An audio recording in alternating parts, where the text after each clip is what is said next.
Welcome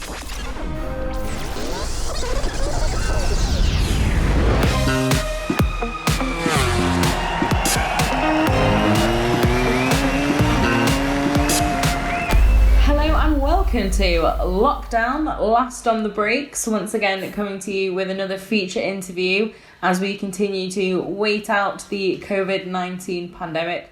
Hope you're all safe and well. Many thanks for coming back to join us. Who are we talking to this week, Matt? Well, we're up very late, as people can probably tell from the lighting situation on both our cameras.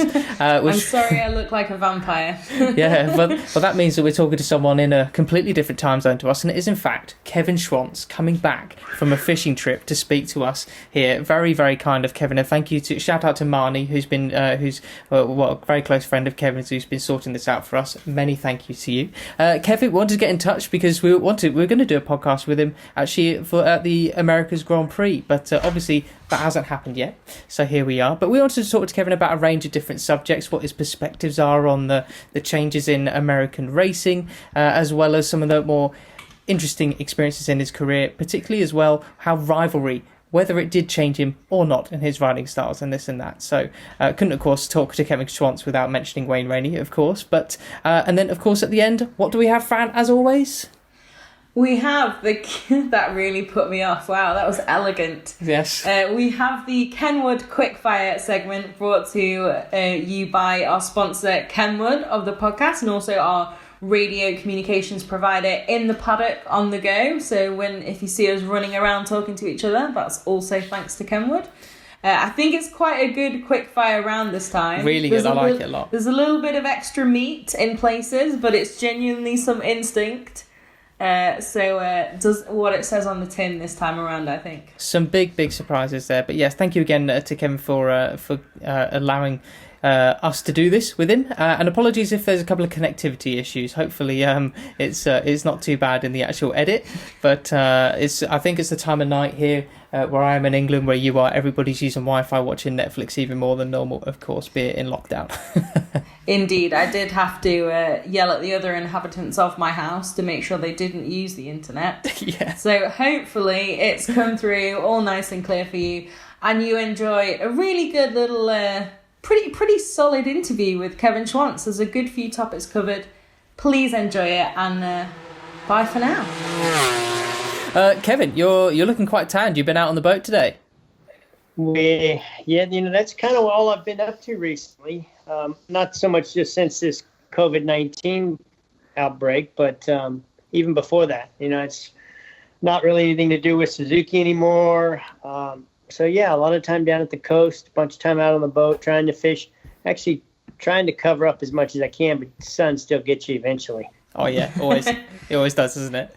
You can tell from how pale I am that I get that straight away.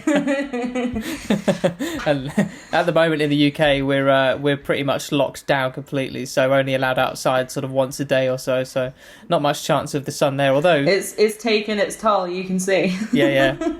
But we wanted to have a general catch up with you and get your perspectives on various aspects of the sport now and then, and basically, want to know what is life like for you at the moment, even pre lockdown? Obviously fishing much at the moment. You said not much with Suzuki going on, but what have you been up to recently? Not a whole lot. I was looking forward to MotoGP coming in April. Always good to catch up with everybody, see friends and almost family. A bunch of those people are. When that all got canceled. Yeah, and leading up to that, just getting through winter, trying to get back on the motorcycle, back on the bicycle. Trying to stay fit at least as much as I possibly can.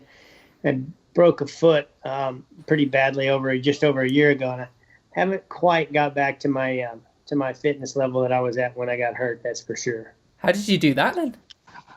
Oh, it's a long story, but it's a good one for those kids out there that think, I'm just going to get on the bike and play around for a minute. I don't need to put all my safety equipment on.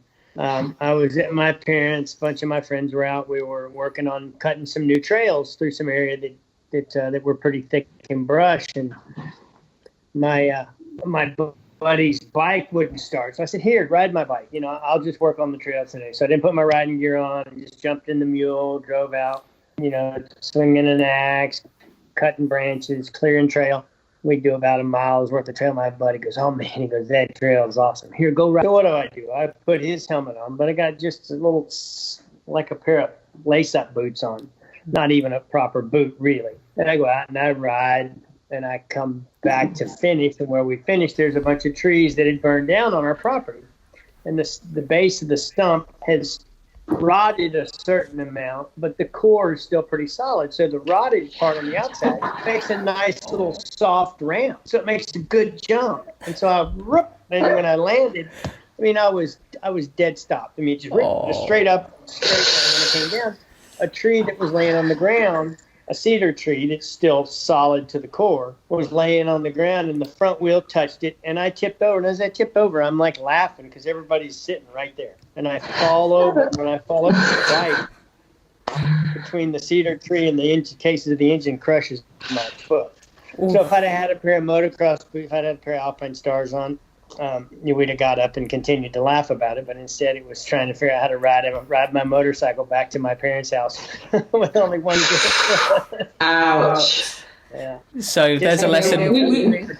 Dislocated a big bone, broke a bunch of little ones, had surgery, couldn't walk, no weight for 6 weeks, so crutches and a little push cart around the house, and then I just hop up the stairs to go to bed because the bedroom's upstairs.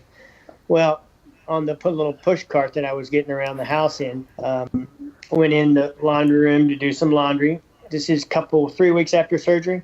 Went to do some laundry, went to turn around to go out. And when I did, back wheel of the pushy cart hit my foot, and I went straight over the bars. As I'm headed face first to the ground, I try to get my hand out to stop my face hitting the ground. When I do, dislocate my shoulder. So Kevin, and a broken right foot, and I'm laying on the ground in the laundry room going, I wonder how much worse this can get. you need to stick to fishing, that's for sure. Yeah, please stay safe. Okay, so that's quite adventurous. Definitely not lacking in adrenaline, although kind of the worst kind. But we'll go back then to your career. Obviously, you're a legend in terms of the Hall of Fame, but also, of course, for everything you did and achieved on track. How do you feel looking back now at the career you've achieved, and how is it? Do you feel like you're a different person now? We hear, obviously, you're not taking it that carefully in life, so obviously still some things running through there. Nah, completely satisfied with everything that I accomplished in my career, or we accomplished, me and Suzuki as a team. Of course, would I have, no, if everybody likes to ask that question, what if you'd have ridden a Honda? If I'd have ridden a Honda, who knows? I maybe would have never even won any Grand Prix. I said, Suzuki was built around me and my riding style. At Honda's, we've got to see it's ride it like it is until you go faster than the guy that's riding it now. And then when you do, then we'll start listening to you. So, happy as I could be, to be a MotoGP legend and Motorsports Hall of Fame last year, which was a pretty big thing for me down in Florida. Really kind of brings it all to reality, and makes you realize you're in there with Dale Earnhardt and car guys of all different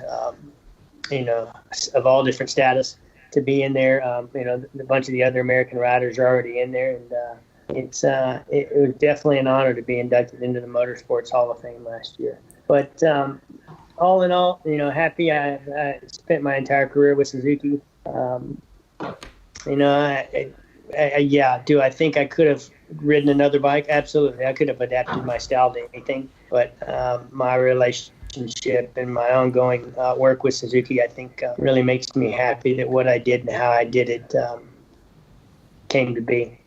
And that's good, and that's pretty zen. Sorry, can I ask one more follow-up? Yes, go on. It must be, obviously, within motorcycle racing, when you've been the Premier Class World Champion, your place in history is completely secure.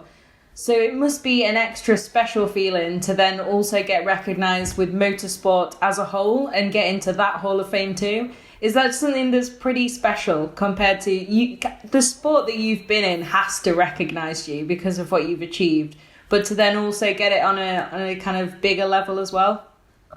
Yeah, absolutely. To be in there, to be, to sit up on stage with the likes of Tony Stewart and Dario Franchitti. We're just a few of the guys there, but to be recognized and hear them tell stories about watching. Dario Franchitti said, "Oh, Schwantz," he goes, when I was a kid, I had a Kevin Schwantz poster hanging in my room, and that's one of the things that Tony Stewart said in his induction speech that night was like, "Franchitti, now I know what's wrong with you." He goes, I had a Linda Vaughn poster hanging in my room. I didn't have a Kevin Schwantz.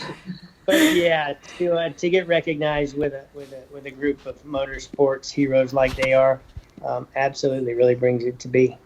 And we were going to ask this a little bit later on in the interview, but we'll loop back to the other stuff before. I do want to know sort of how does it feel to inspire some motorsport greats now? Like, for example, a specific example I was thinking of was Dovizioso, who took your 34 to the 125cc title, has gone on to become, one of the current sort of one of the guys to beat at the moment. Does that sort of thing, do you think, awesome that I inspired that guy? What's that like?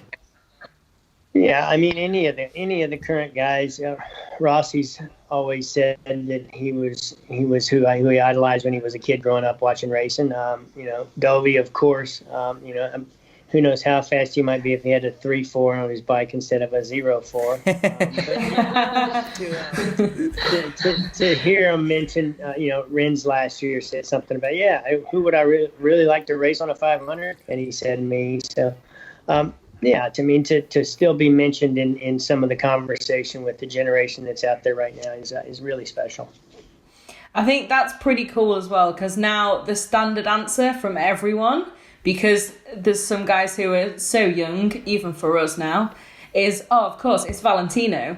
But you're the generation before who inspired the Valentinos. That must be pretty cool. What's the biggest thing you learned from racing? If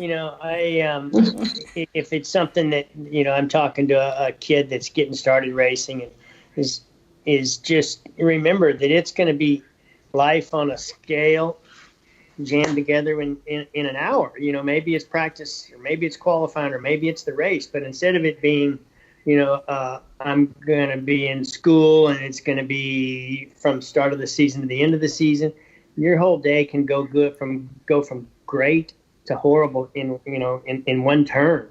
And you have to be ready. You have to be ready to be able to accept the good and the bad, and you have to be able to put what's happened that maybe is going to could have a really negative effect on you. You have to be able to set that aside, forget about it, and focus on what's ahead of you. There's nothing you can do about the past. Hopefully, whatever mistake you made or whatever it was, speaking mostly of just experiences, racetrack corner to corner, trying to win that race. And hold on, I'm only winning by 14 seconds. I want to win by 20 in the last lap of a race falling down. What was going through your head? Why did you think you needed to win by 20 seconds? But yeah, it's just racing is all about life on a scale that can be condensed into, like I said, in one turn. Everything could be great. Warm up good, race good, start good. First 2/3 of the race great. Last couple of laps you make a mistake. It seems like it should be the end of the world for you. But what you got to do is you got to learn from your mistakes, and you got to be able to regroup and get back out on that motorcycle and do what you need to do that following weekend. At what point did you learn that? Is that something you've now realised in retrospect, or did you realise it at the time? It's something I probably learned as we struggled through the season in '92. We won one race in Mugello, and we were just way, way, way off the pace most places. And, it's like this is a work in progress. I had a new crew chief after '91. He was learning me. I was learning, he was learning the way I communicated. I was trying to adapt my riding style. I had a teammate in Doug Chandler that was kind of the one that had maybe pushed me the most as a rider. At the end of the season, if I could have, I probably would have quit at the end of '92. I was like, man, this is just not. This is quit being fun. But we finished that season. We started 93 after the last Grand Prix. In 92, we started testing parts and going through things that we tried all year long. And then we went back a week later and we did exactly the same thing. And I'm like, guys, why do we have to try all this stuff again? Stuart was like, I want confirmation that this is really what you want. And it wasn't just one lap that you did that was good. It's made you think this. And by the time 93 started, we were as ready as we'd ever been. I feel like that was pretty proven then in what came after. That's amazing then that you... What was it then? Did you realise that you'd learned that at the time, or over that sort of winter and coming back, could you envisage what you were about to achieve at all, or how did you feel going into that? You know, it was probably just a little bit of how my career had progressed up to that point from 88, 89, 90, 91. You know, everything, winning a bunch of races and this and that. As long as we were winning races, I was happy. But 92, we won one race, and it was like the fifth or sixth race of the year at Mugello. And then we never were even really close again.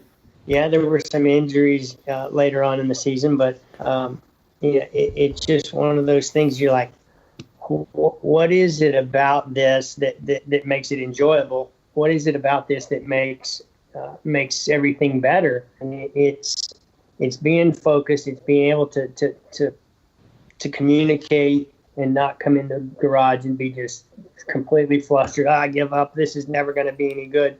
But realizing that every session and every lap is the opportunity to work on the bike. Every lap is the opportunity to make it better. Don't go out and crash early in practice because you're not going to learn anything. And the same thing goes in the race. You know, as we started to look at the tally and, you know, only won one race, and I forget how far back we finished that season. I was like, wow. Years before, we won 4 or 5 or 6 Grand Prix every year, and that kept us in the top 3 or 4. And I'm like, you know what, I can live with that. You know, if we could get a bit more consistency, who knows? And a little bit of it was mechanical, and a little bit of it was me. So I think Suzuki and myself used 92 to both work on ourselves, you know, from top to bottom. And in 93 and following years, I think that really showed. I think a lot of the riders in the World Championship nowadays would really value having that sort of clarity at that, like you did at that time in your career and their career at the moment. But something else which helped with it pushing you on to the next level was, of course, your now great friend, I would say, Wayne Rainey. We did have to ask you a little bit about the rivalry, but so you managed to, on self-reflection, change the way you were proceeding going forward. But how did rivalry change your approach as well, or did it even? You know, I think absolutely it did. No, I guess my approach from a rivalry standpoint never changed. Getting beat by him, whether he was third and I was fourth, or he was first and I was second, it was always a bitter pill to swallow, and it was I was never gonna find a way to be happy about anything until there was the next race and that I could finish in front of him. And I think you ask him the same question and he'll say the same. As long as Schwantz was behind me, that's all that mattered. The further to the front we were, made the result even that much better. So, you know, Wayne and I were just those two ends of the magnet that just could not even, you couldn't even put us in the same room in the beginning. We put us in the same room, we'd both just look the opposite direction because not even come close to recognizing that he's in this room. So, you know, and I think it was good for both of us. Would I have ever been as good as I was without someone like him to be under my skin all the time, except when he was behind me? Maybe not. And I think for Wayne Rainey, I think the same's probably said about me. Yeah, because I think that. Go ahead, Fran, sorry. No, I was going to say my next question was going to be, do you think that any rider, not just you and him, but do you think that any rider will only ever get to their true best if they have that rivalry? Because we've seen it with so many classics and also in other motorsport like Senna and Prost. Something special about the rivalry brings out such of the best. Do you think it's even possible if you're kind of the guy on top of the pile without that much to kind of nip at your heels? You know, Rossi's probably a good example of that. He's been there through several rivals that have ridden him hard, beaten him. and he finds a way to continue to come back and race at the front. Not just one specific rival, but that's because his career's lasted as long as it has too. I mean, most of the time, it was Lawson and Gardner probably more than it was Lawson and Spencer, and it was Roberts and Spencer. So, those guys had careers that just kind of happened to be as a younger one was coming and an older one was going away. Whereas Wayne and I both got to Grand Prix racing in '88, and we were there to fight it out the whole time. What do you make of some of the modern day rivalries? Because obviously the tone of all these different rivalries can be so different. I think the one of the era at the moment, Marquez versus Dovizioso, and then going forward to what could have been this season, Marquez versus Quartararo, very different type of rivalries compared to what, for example, Rossi and Marquez have had, and what you and Wayne had. What's your thoughts on these types of rivalries and the general feel about them all? They're great for the sport, and as the rider who's getting the better of it, it's great for him especially. I think the Marquez-Dovey rivalry, as it comes to battles that come down to last laps, maybe Dovey has a bit of the upper hand on it, but I think overall Marquez definitely has more, has championships and many, many more wins. So, I guess probably the most unique thing about motorsport now that I see is how little interaction there ever is amongst the riders. We used to race, and the classic example is we used to race at Assen.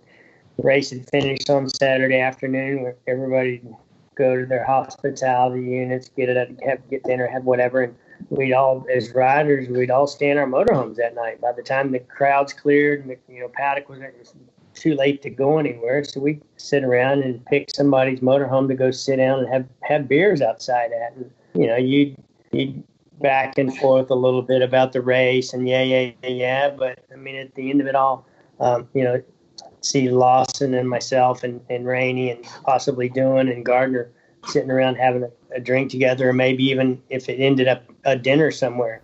Amazing. Jerez, the classic example, that restaurant right outside the front of Jerez, all the teams went there in '89 after Lawson won, and there was the biggest food fight that we all got in trouble for. It was really food up how hot the victory party was, and Yamaha was doing it, and Suzuki was doing it, and I was involved, and Wayne was involved. And there was a little more camaraderie amongst those guys who Sunday afternoon at 2:00 when we shut our visors, all we wanted to know was that everybody there was going to be behind us. And at the end of the day, we were still buddies and friends, at least long enough to have a beer together anyway. So what do you think is then the biggest thing that's changed about being a MotoGP rider sort of then and now? Do you think it is that side of it and how quote unquote professional every single aspect of the job is? Or do you think it's more the riding, or what aspect is it?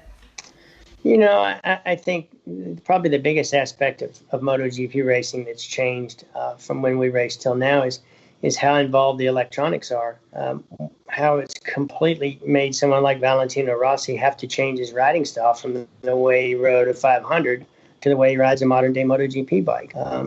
It used to be,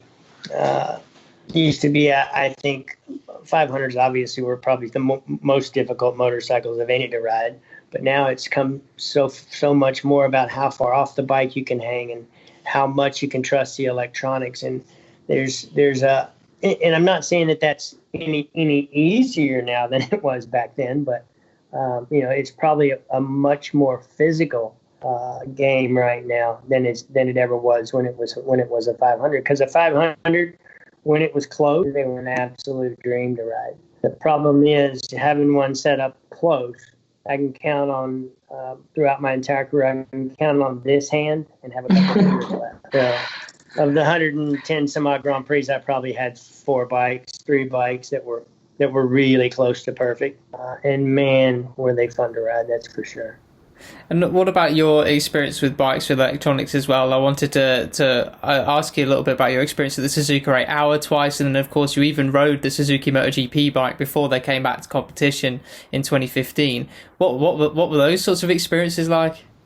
I have no idea about what the electronics were like on the Suzuki MotoGP bike because I had been testing an American Superbike at COTA that day, and was wrestling that bigger, heavier, much more difficult to ride motorcycle around than the MotoGP bike. I went out, and I think I got 10 or 15 laps on the MotoGP bike, and I went 3 seconds quicker than I'd gone on the Superbike in the 2 days I'd been testing it up to that point. But do I ever realize that the electronics were helping? No. See photos of myself having ridden the bike, and everywhere I look, the front wheel is, that far off the ground, 6 inches, 8 inches. But I don't remember ever having to get out of the gas and stop it wheeling, because for 2 days, Depugny had been there riding and testing, and, the bike was pretty close to set up. I think they were doing 7s or 6s or something like that's what Randy did on the bike. And I did 10s or 11s on it. And, but to say that about the Suzuka 8-hour bike, when you go out and you're on exactly the same motorcycle as guys that are riding around in front of you, and I'm following my teammate Yukio Kageyama, and we go into turn 1, and I stay with him 2, 3, 4, 5, 6. We come up and go over the hill around Dunlop, and as it gets up and it flattens out, my bike is going. The front's just moving, the back's just. I mean, it's on the limit, and at that point, from there to the exit of Dunlop, Kageyama puts 15 bike links on me. And I was like, what? He says, and I asked him about it afterwards. Like, what are you doing there? How can that happen? I mean, how can my bike be that far off? Because it's decent everywhere else. He says, that corner, you've got to just trust the electronics. It gets up, it gets on that little flat. And when the front starts to move and the back starts to slide, you've got to just trust the electronics and go right on through that. Get past that hurdle, and it was amazing how much quicker. How at that point you're finding a tenth here, maybe a tenth there. You're finding half seconds in places now, just because you get to that point. Wow, it's that's the human level, but let's see what the computer level, and just trust it and gently roll through it, and it's unbelievable how good those motorcycles have gotten. Wow. And it's so difficult for someone of my era who's always been, everything that happens with that motorcycle, right or wrong, is in my right hand. It's because I've either given too much gas and went at the wrong time, and there's me to blame. Whereas, trusting that where that sensation is that you get when that bike's on the limit, and making yourself go that little bit further. I used to always say, that means that's hospital. If I come in the garage, guys, if I go any faster than that, it's hospital. It's difficult to program yourself, and that once again is something that the 46 deserves a ton of credit for being able to do, to go from riding a 125 and a 250 and a 500. And I'm sure it's been a gradual progression into the electronic era, but wow, to be able to convince yourself that that's what you got to do. If I'd have ridden the 8-hour and continued to ride and develop bikes and play around with things at that level that were electronic assisted, I probably could have enjoyed that, I would think, maybe to a certain extent. Mm-hmm. That's cool. Well, you mentioned in there before Suzuka, COTA, which obviously is an amazing racetrack. I only was able to go for the first time last year. Turn 1, absolutely unbelievable. It's like a wall. But you were obviously very involved in that project, and it's a really stunning track. What can you tell us about that and how the track came together to be what it is? It's a friend of mine in Austin that had a relationship with Bernie Ecclestone, and Tavo said, he said, if we can come up with a way to get this track built, he goes, I can get we can have a Formula One contract. He goes, and actually, I think if I can get convince F1 I can do it, we can start getting the track built we can get the track built with just having the F1 contract. We'll be able to find investors to do it. He says, would you be interested in helping and trying to make it safe and challenging from a two-wheel perspective? And I'd love to.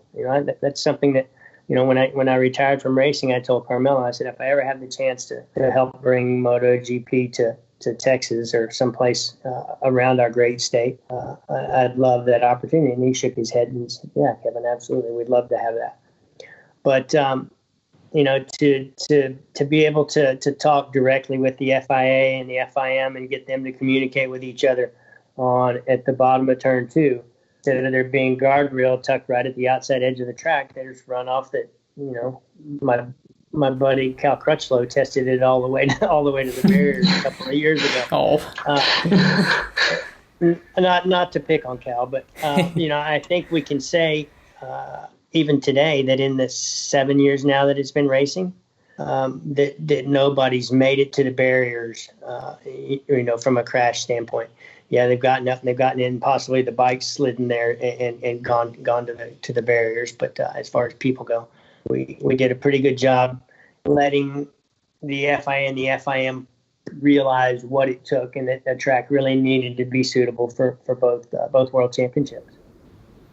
And having that impact on American racing, what was it like? You're visiting the Grand Prix there. I think you were there last year, weren't you? Was it? Did we see it there? Sir. Was it the? Yeah, and I've been there every year except the first one.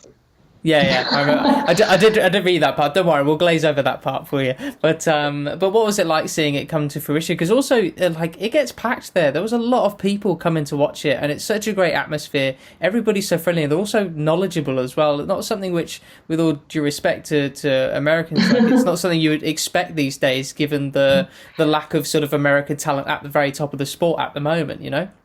You know, I think the facility in itself is such a first-class place that everybody just wants to be there, you know, and there's so many motorsports fans, especially two-wheel in America. And when we started talking about the track, and the demographic just in Texas, I mean, within a 200-mile radius of Austin, we have 25 million people. So if we can't make a trip, we can't make I mean, you can drive there in less than 2 hours, you know, in 3 hours, at 200 miles really. But, you know, if we can't build a facility and put a competition on here that we can at least get just the Texans to come to, much less all the rest of the United States, so America and the rest of the world. You know, and I think the guys that built the facility did a great job. They didn't cut any corners. You know, and it's a place that we're seeing more and more manufacturers, whether it's motorcycle or car, really want to come spend some time, want to film their new cars, maybe do their ads there. You know, it is the pinnacle of motorsport in America, that's for sure. Well, speaking of motorsport in America, obviously you guys were sort of not the last, of course, but Americans really had already invaded Grand Prix racing. Just before then, there was you and Wayne, and then a few since, and obviously Nicky Hayden. But we've had quite a gap now for a few years where we've not had as many Americans. How do you see the future now, and how to encourage younger riders to get to the top? We'll talk about Joe Roberts in a second. But the kids who are on the way up and thinking, I want to be a motorcycle rider, or maybe they don't even know yet that that's what they want to be. You know, it's one of those things that as a kid, you know, when somebody said, do you want to go to, you know, I was racing here in America, and somebody said, would you want to go to England and race a bike in Easter Easter weekend at the match? It's like, are you kidding me? Of course I do. And I think that in itself is what so many riders, so many young riders are missing these days. And it's like, well, what bike is it? What team is it? How good a bike's it going to be? You know, to me, it was irrelevant. I'm going to get to go to England. I'm going to get to go race motorcycles in England. Are you kidding? You know, and I went over and rode Tony Rudder's TT bike from 1985 at the matches in '86. It was a bike that had right-hand shift on it when I got to the track. You know, Heron Suzuki and a bunch of the guys there really helped bring that bike to be a much well, first of all, I couldn't have ridden it with right-hand shift, but you know, it was fast. It was fairly standard as far as suspension went. We got a rear shock for it. We got spare sets of wheels for it. But my main reason for this story is I think so many kids you know, race here at a certain level in America and go, oh, well, I get a chance to go ride a Moto2 bike, or maybe a good ride Spanish Championship or the Italian. Do you know anything about this? You know, Kevin, do you know anything about this team? Well, no, I don't. You know, I think the opportunity to go jump on something internationally, it doesn't matter what kind of bike it is, as long as it's safe, go ride it, because everybody knows teams are smart enough that they can tell a talent when they. And if you go there and put a bike that's normally been 15th on the grid, and you put it 10th, and it normally finishes somewhere in between 10 and 15 in the race, and you put it in the top 10, they're going to look at you and go, wow, this kid is good. It's not, you're not going to have the opportunity to go win every race you get on a motorcycle and go race. But, my example at the match races, I went there, I rode a bike, it was a good bike, it handled well. We won. Barry Sheen saw me, kept me there for 2 weeks, took and put me on the 500 at the race of the year. I almost won the race of the year. Next thing you know, the world's at my footstep. I mean, it's just right there because of meeting one person while I was over there, a performance that was decent on a bike that if you'd have told me or showed me what it was before I went, I'd have gone, oh, really? I got to ride that. But, I think our kids are a bit spoiled and just want to be, Rossi's teammate or Marquez's teammate. Otherwise, I'll just stay in American race here. Roll the dice every now and then. You got to challenge yourself daily, that's for sure. That does sound a lot like what the current American in the Grand Prix scene has actually done. Joe Roberts, of course, he spent last year not on very competitive machinery. The year before, he was doing development work for another chassis manufacturer. You put him on a competitive one, and my goodness, you saw what he did in Qatar. What did you make of that? It sort of rings true to kind of what you were saying there, I think. Yeah, and Joe's gotten some good experience under his belt, and I would have thought that he was going to shine sooner than just Qatar this year. I picked him to come to the 8 Hour and ride for one of the teams that I helped manage with Kageyama. I forget how many years ago it was now, 2 or 3 years ago. And, I thought Joe did a great job. To see how competitive he was, I heard he was fastest in practice, and then I was like, oh, wow. And then I heard he was fastest in qualifying. I was like, wow, okay, we'll see in the race. And I'm sure he's the one right now that's wishing everybody would just get back to normal. We go back to race. I'm sure he's scratching his head. Am I going to have that same form when I get back on the bike? And what he needs to do is he just needs to stay doing the same stuff he was doing leading up to the start of the race, up to the start of the season, and not ever even second guess himself. And just next time he gets on the bike and he gets to go racing again, he'll be just the same Joe Roberts he was in Qatar. And it's created a lot of excitement in America about road racing again. And hopefully some of our kids here. I don't think our talent pool in America is any less deep than it was in the day when Rainey and I raced, and Roberts and Lawson and everybody. But just that avenue to get kids there. Our American Championship doesn't have much factory support in it. Wayne Rainey's there working with Moto America trying to get that factory involvement back, because without Suzuki, I had a contract with Suzuki to race with Yoshimura for 85, and then I had an American Suzuki contract 86, 87, and halfway through 87 we're doing pretty good and winning races, and I'm thinking, guys, hey, where's my contract? Because if not, I'm going to start talking to some other team. They said, well, what do you mean? We've been told end of last year that your contract's with Japan next year. Like, really? Japanese Championship? I mean, I knew that little about it, so without factory involvement and them seeing you do something somewhere and realizing that's the person we want to take on to the World Championship and try and conquer the world. Without Suzuki doing that, there's no way my family and I could have possibly accomplished that on our own. Okay, that's an interesting perspective. Ask you one more thing then. With what you said about coming to the match races, obviously you took that opportunity straight away. We want to know, now be kind, because we're obviously both British. What were your thoughts when you first came to the UK? What was that experience like? The place, the people, the racing, anything? Absolutely. I absolutely loved it. I think the first year we came, it was all just at Donington Park. We didn't ever race anywhere else. And then the second year in 87, we raced 3 races one day at Brands Hatch when we traveled for a day, and then we raced track. 2 days, 3 races each day at Donington. I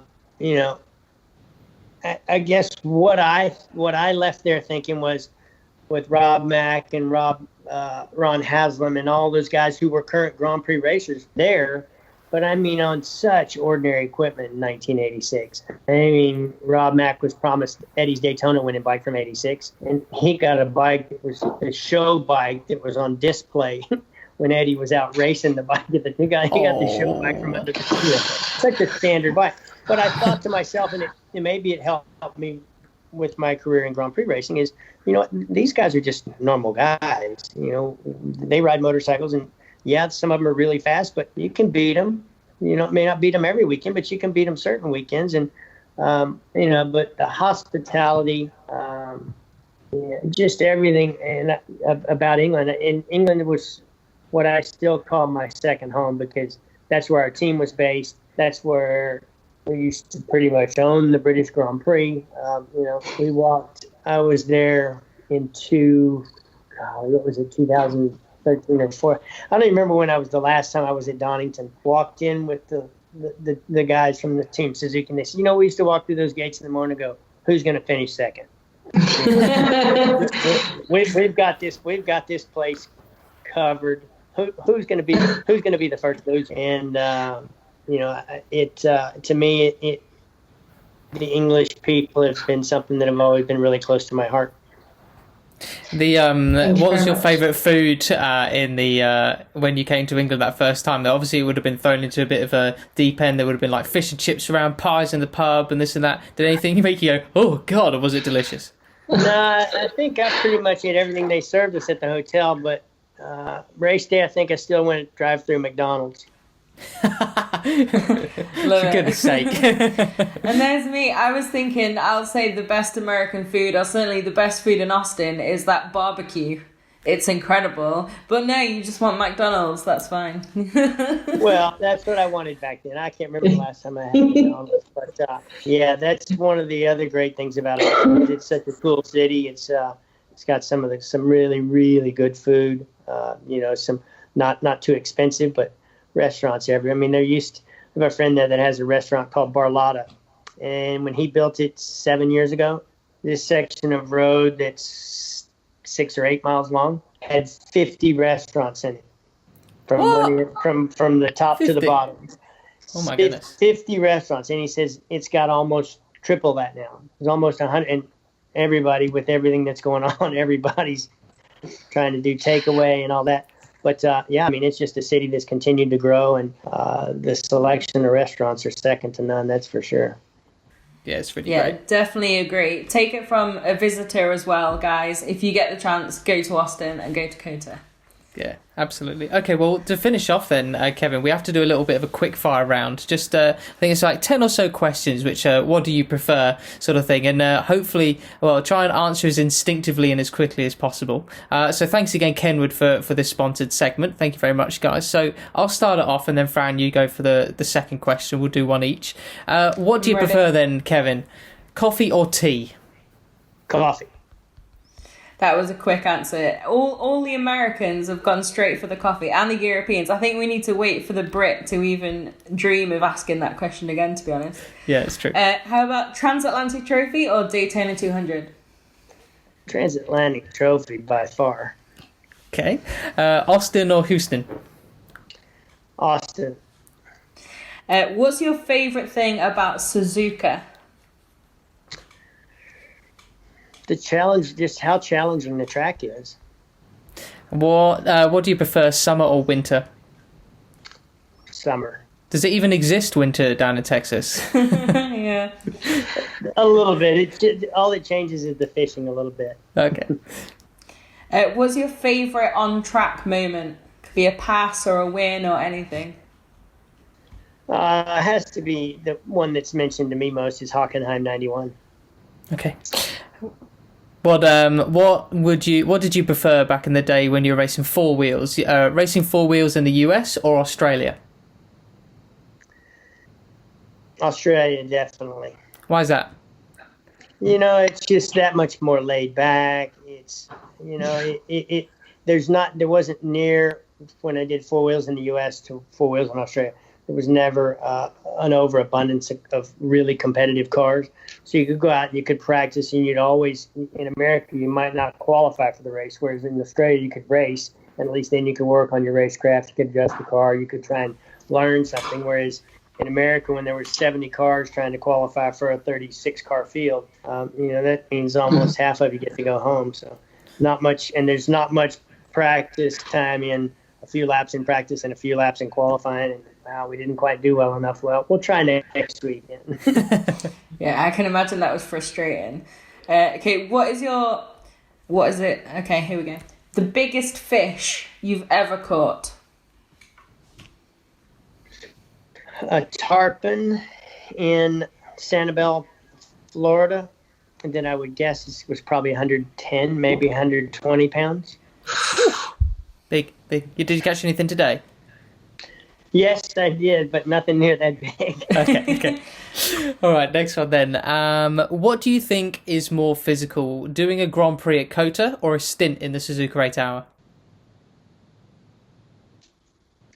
I think a stint at the Suzuka 8 Hour, especially a good fast stint. You could do a nice, easy 210, 212 stint, but to do a 207 or 208 stint, mainly because of how hot it is and how humid it is an absolute, unless you get lucky and there's a little bit of weather, or maybe it's rain, or it's just a little bit cooler than it typically is. But the last year I was at Suzuka, 110 with over 100% humidity by lunchtime every day. I mean, just unbelievable. You get out of your leathers after doing just a long stint in practice, and it's like you just finished a race in the rain.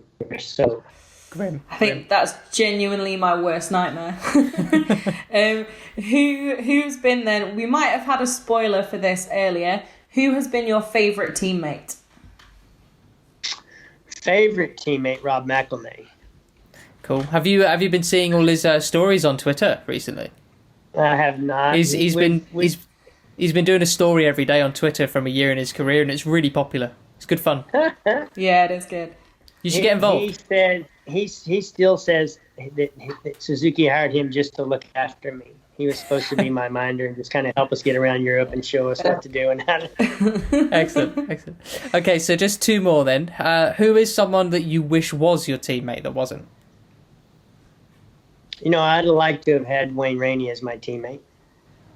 Nice answer. How wholesome that one is. Hashtag soundbite. Yeah. Also, okay, the final one then. Describe a I would have liked to have had him as my teammate or been his teammate, either one. Okay. Okay, Excellent. cool. Describe a 500cc bike in 3 words or less. Totally unrideable. Excellent. What a great way to finish off. All right, well, thank you very much once again, Kenwood, for sponsoring that last little segment there. And thank you, Kevin, for all your time. Really appreciate you coming back for your fishing chip and speaking to us here. Really, really great to actually hear some awesome perspectives on things. Thanks, guys. Hope to see you at COTA sometime soon. Yeah. Yes, most definitely. Thank you so much. Stay safe and hopefully we'll speak to you soon in person at the America's Grand Prix. And November 15th, I think, right? Yeah, should be. And I think so. Well, let's hope this all gets sorted before then, shall we? Absolutely, guys. Stay safe. We'll Good do. talking to you. And you. Thanks Bye, Kevin. so much. Have a good day. Bye.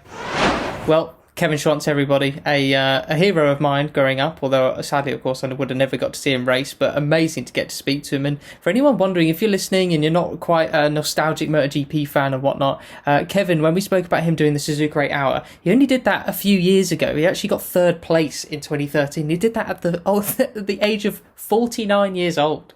Going down the Suzuka 8 Hour. Nori Haga was his teammate. Amazing stuff. Yeah, and Yukio Kageyama, as he said, what an absolute legend. A great chat. Really, really great chat.